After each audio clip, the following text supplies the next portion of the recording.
Aunty দেখুন, আপনার ছেলে একজন ময়লা তোলার মেয়েকে প্রপোজ করছে। কি সত্যি? আরে এই আংটিটা কোথায় গেল? জানো না এটা আপনার জন্য কতটা দামি? স্যার, আমি আংটিটা পেয়েছি। এটা আমি কাউকে উপহার দেওয়ার জন্য রেখেছিলাম। রোহন, এমন করো না। মা, এই নাও 10 লাখ টাকা, আর আমার ছেলের জীবন থেকে দূরে চলে যাও। এত টাকা?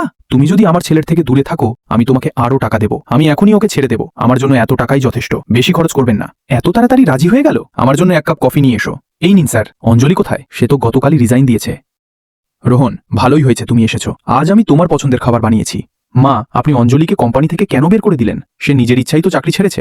আমি জানি আপনি ওকে ভয় দেখিয়ে তাড়িয়ে দিয়েছেন। এখন আপনাকেই ওকে আবার ফিরিয়ে আনতে হবে। একটা মেয়ে পাওয়ার পর নিজের মাকেই ভুলে গেল। অঞ্জলি ম্যাডাম, আপনি চিন্তা করবেন না। আমি কোম্পানি থেকে ইস্তফা দিয়েছি, আর রোহন স্যারের সব কন্ট্যাক্টও ব্লক করে দিয়েছি। তুমি কি রোহনকে ভালোবাসো না? না, আমি ওকে ভালোবাসি না। তুমি ওকে ভালোবাসো না কেন? ও তো খুব ধনী আর হ্যান্ডসাম। আসলে কাল আমাদের এক পারিবারিক ডিনার আছে, তুমি অবশ্যই আসবে। আন্টি, আমার শৈশব রোহনের সাথেই কেটেছে, আর আমি আপনাকেই নিজের পরিবার মনে করি। চুপ করো, আমার বাড়ির বউ শুধু অঞ্জলিই হবে।